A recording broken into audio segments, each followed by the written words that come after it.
Families play a huge role in the college going process for our students. Our families and students, they're a close community. Not a lot of us have gone on to college. Many of us are first generation. Immigrant status, I think, plays a huge role in that, just because I feel that in the Hispanic culture, you're always tied to staying at home and being very family-centered, and college can be a very big step for some people. So involving the family is truly key to ensure that there's going to be a smooth transition.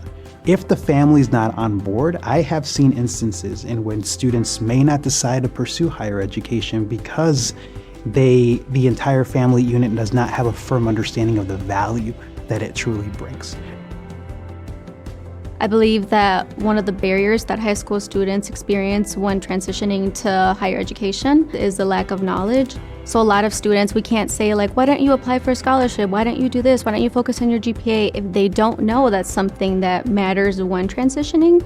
I think if a lot of them had more guidance and this is how your GPA will impact you with scholarships, this is how your FAFSA may play a role in how much money you can get in grants and loans, if they knew what loans were, if they know where to even apply for scholarships. Because usually what I'll hear from students is, well, scholarships won't really make a difference. There's only like one winner and I'm not gonna win.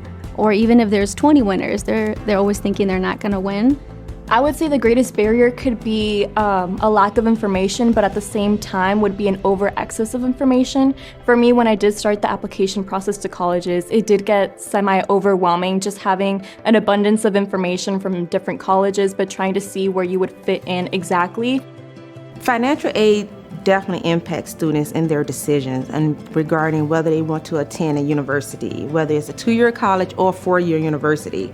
A lot of our students support their families, so therefore when they're making the decision of whether I support my family for the needs versus going to college, their choices end up being the need of the family. It's really just a matter of educating your family so they have a better understanding of what is available to them, what they have access to. You know, with federal and state funding like the MAP and the Pell Grant, as well as a competitive academic scholarship, a 4-year private education can be very accessible to our students. But we need to make sure that they understand it, their families understand it, in order for that access to be available.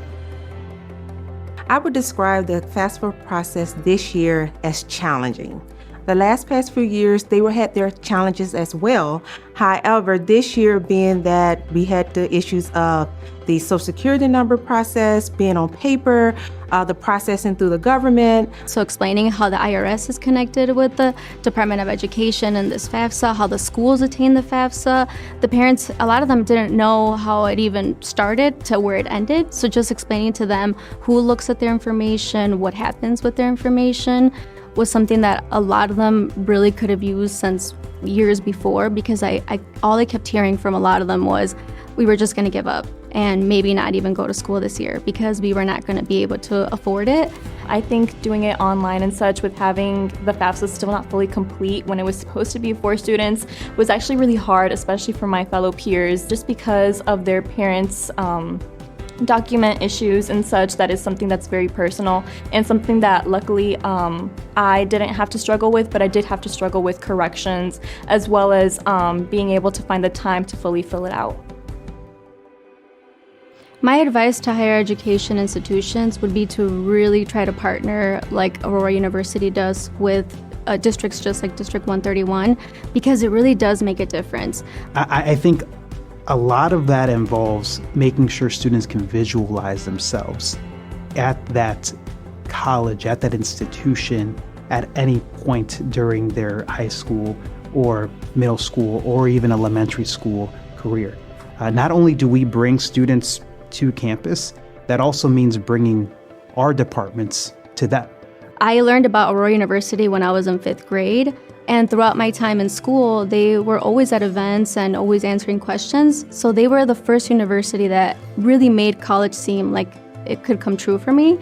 The higher education process that we have with Aurora University helps our students and family, number one, understand what higher education is, helping guide them with getting registered, the enrollment process, and almost like, I won't say a handheld, but it's that connection piece that is needed to help bridge the high school and higher education. If we get more of our higher education institutions to offer us that same process, we would find that we would get more students to enroll in other higher ed institutions as well.